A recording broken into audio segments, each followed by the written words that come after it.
میری پرواز کا عالم نہیں شاہین سے کچھ کم، میری پرواز کا عالم نہیں شاہین سے کچھ کم، بجز اس کے میں خود اپنی حد میں رہتا ہوں۔ ناظرین گرامی السلام علیکم ورحمۃ اللہ وبرکاتہ۔ میں راشد امین حاضر ہوں آپ کے سامنے امین ہند نیوز چینل پر۔ میں آپ کو خوش آمدید کرتا ہوں آج کے فالکن نیوز ٹائم پر۔ ناظرین، آج کی سرخیاں آسام میں آبادی کو قابو میں کرنے کے اقدامات کے سلسلے، اسرائیل کے سافٹ ویئر پیگاسس کے ذریعے اہم شخصیات کی موبائل فونز کی جاسوسی، یوگی حکومت نے کہا قربانی کا عمل عوامی مقامات پر انجام نہیں دیا جائے گا۔ پچھلے 43 برسوں کے دوران 8 شیوخ اور علماء نے مسجد نمرہ سے خطبہ حج دیا۔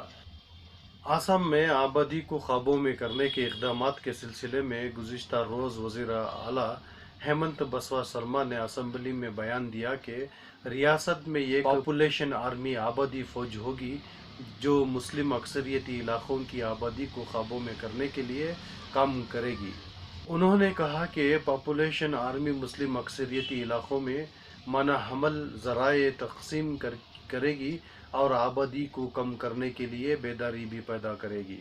انہوں نے کہا کہ 1000 افراد پر مشتمل اس فوج کو آسام کے ذیلی علاقوں میں بھیجا جائے گا۔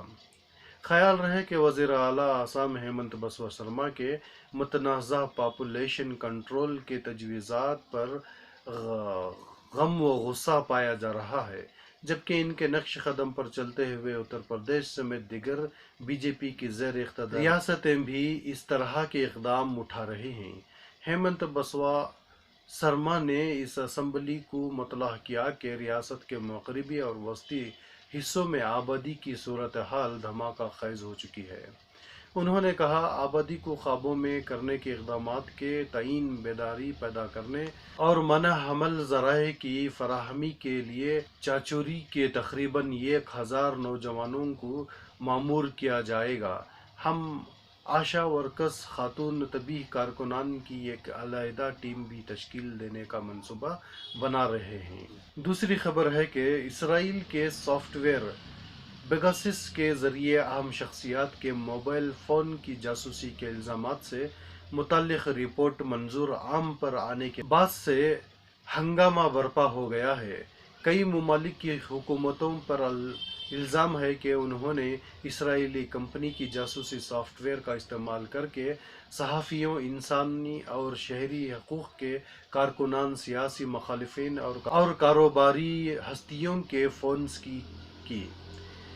ہندوستان میں بھی مودی حکومت پر الزام عائد ہو رہے ہیں کہ اس نے بھی اس سافٹ ویئر کو خریدا تھا اور حزب اختلاف کے لیڈران، صحافیوں، یہاں تک کہ جج اور فوج کے اعلیٰ عہدیدار کے فون کی بھی جاسوسی کرائی۔ فرانسیسی خبر رسان ایجنسی AFP کے مطابق اور 17 صحافتی اداروں کے کنسورشیم پیگاسس پروجیکٹ کی تحقیقات میں انکشاف ہوا ہے کہ دنیا کے کئی ممالک اسرائیلی کمپنی NSO کے جاسوسی سافٹ ویئر پیگاسس کے ذریعے لوگوں کے فون ہیک کیے۔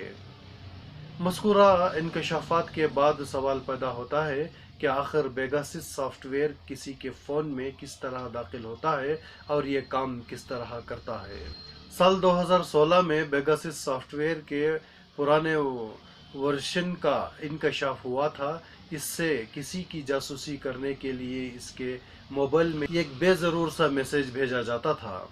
میسج کو وصول کرنے والے اسے دیکھنے کے لیے اس پر کلک کرتے اور یہ اس فون میں انسٹال ہو جاتا تھا۔ وقت گزرنے کے ساتھ ساتھ جب صارفین مشکوک میسج کے حوالے سے خبردار ہو گئے تو اس کے ذریعے یہ سافٹ ویئر انسٹال کرنا مشکل ہو گیا۔ تاہم پیگاسس کے تازہ ترین ورژن میں موبائل فون میں عام انسٹال کیے جانے والے سافٹ ویئر کمزور حصوں کو جاسوسی سافٹ ویئر داخل کرنے کے لیے استعمال کیا گیا۔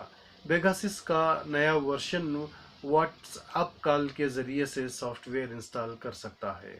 اگلی خبر ہے کہ یوگی حکومت کے ذریعے جاری کردہ گائیڈ لائن میں کہا گیا ہے کہ قربانی کا عمل عوامی مقامات پر انجام نہیں دیا جائے گا، بلکہ لوگ اپنے گھروں پر یا نشان زد مقامات پر ہی جانوروں کی قربانی کریں۔ کورونا بحران کے پیش نظر اتر پردیش کے یوگی حکومت نے عید الاضحیٰ سے متعلق سخت گائیڈ لائن جاری کر دی ہیں۔ اس مرتبہ عید الاضحیٰ پر نہ صرف گو نسل کے ذبیحہ پر پابندی رہے گی بلکہ تہوار سے جڑے کسی بھی پروگرام میں 50 سے زائد لوگوں کی شرکت بھی ممنوع ہوگی۔ اس سلسلے میں وزیر اعلیٰ یوگی آدتیہ ناتھ نے افسران کو کووڈ ضابطوں پر سختی کے ساتھ عمل کرنے کی ہدایت دی ہے۔ اگلی خبر ہے کہ عالم اسلام ہر سال خطبہ حج کا منتظر رہتا ہے کیونکہ اس میں مسلمانوں کی امنگوں اور خواہشات کے مطابق باہمی مودت، شفقت، یکجہتی، خاندان رشتوں کے تقدس پر ہدایات ربانی کے ذریعے روشنی ڈالی جاتی ہیں۔ خطبہ حج میں اسلام کی عظیم الشان قدروں کو اختیار کرنے، روزانہ کے معاملات میں حسن سلوک کا برتاؤ کرنے اور ضرورت مندوں کی مدد کی تلقین کی جاتی ہے۔ خطبہ حج مسجد حرام کے خطیب اور کبار علماء کونسل کے رکن شیخ ڈاکٹر بندر بن عبدالعزیز بلیلہ نے کل پیش کیا۔ چونکہ عرفہ کا خطبہ دنیا کے لیے ایک اسلامی پیغام ہے، اس لیے اس کا براہ راست عربی سے 10 عالمی زبانوں انگریزی، فرانسیسی، انڈونیشی، اردو، فارسی، چینی، ترکی، بنگالی، ہاؤسا اور ملائی میں ترجمہ کیا جاتا ہے۔ عالمی وبا کورونا وائرس سے بچاؤ کے لیے لگاتار دوسری سال احتیاطی تدابیر کے ساتھ حج کا رکن اعظم وقوف عرفہ پیر کو ادا کیا گیا۔